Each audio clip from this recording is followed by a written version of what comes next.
ಘಟಕಗಳು ಯಾವ್ಯಾವಪ್ಪ ಅಂತಂದ್ರೆ ಅದು ಪೋಷಕಾಂಶಗಳು ಕರೀತಾರೆ. ಆ ಘಟಕಗಳು ಯಾವುವು? ಕಾರ್ಬೋಹೈಡ್ರೇಟ, ಪ್ರೋಟೀನ, ವಿಟಮಿನ, ಕ್ಯಾಲ್ಸಿಯಮ್, ಕೊಬ್ಬ, ನಾರಿನಾಂಶ ಪದಾರ್ಥಗಳು, ನೀರು, ಇವೆಲ್ಲ ಆಹಾರದ ಘಟಕಗಳು. ಇದೇನ್ ಮಾಡಿ ಚೆಕ್ ಬುಕ್ ನೋಟ್ಸ್ ಮಾಡಿದ್ರು. ಏನ್ ಮಾಡಿ ಪ್ರತಿ ಪಾಠದ ಈ ರೀತಿ ನೋಟ್ಸ್ ಮಾಡ್ತೀರಪ್ಪ ಅಂತಂದ್ರೆ ನಾ ಹೇಳ್ತಕ್ಕಂಥ ವಿಷಯ ಏನಾಗ್ತದ ನಿಮ್ಗೆ ತಿಳಿತದ.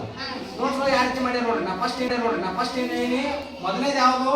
ಕಾರ್ಬೋಹೈಡ್ರೇಟ್, ಆಮೇಲೆ ಕೊಬ್ಬು, ಆಮೇಲೆ ಪ್ರೋಟೀನ್, ಆಮೇಲೆ ಖನಿಜಗಳು, ಆಮೇಲೆ ಪಿಷ್ಟ, ಆಮೇಲೆ ನೀರು ಮತ್ತು ನಾರು ಪದಾರ್ಥಗಳು. ಇವೇನವ ಆಹಾರ ಎದ್ರಾದ್ರೆ ಸಿಗ್ತದ? ಯಾವ ಆಹಾರ ಸಿಗ್ತದ?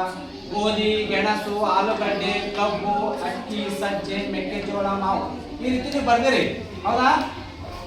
ಅದರಿಂದ ಕಾರ್ಬೋಹೈಡ್ರೇಟ್ ಪ್ರಯೋಜನ ಏನಾಗ್ತಾವಪ್ಪ? ದೇಹದ ಶಕ್ತಿ ಒದಗಿಸ್ತದ, ಮನಸ್ಥಿತಿಯನ್ನು ಮತ್ತೆ ಹೆಚ್ಚಿಸ್ತದ.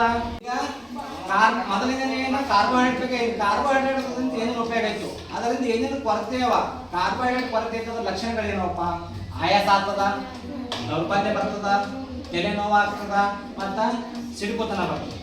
ಮತ್ತು ಕಾರ್ಬೋಹೈಡ್ರೇಟ್ ಕೊರತೆ ತಡೆಗಟ್ಟುವಿಕೆ. ನಾವು ಯಾವ ರೀತಿ ತಡೆಗಟ್ಟಬೇಕು ಕಾರ್ಬೋಹೈಡ್ರೇಟ್? ಏನು ಮಾಡಬೇಕು? ಚೆನ್ನಾಗಿ ಮಾಡಬೇಕು, ತಿನ್ನಬೇಕು. ಹೌದಾ? ಆಹಾರದ ತಜ್ಞರನ್ನು ಭೇಟಿ ಮಾಡಬೇಕು, ವೈದ್ಯರು.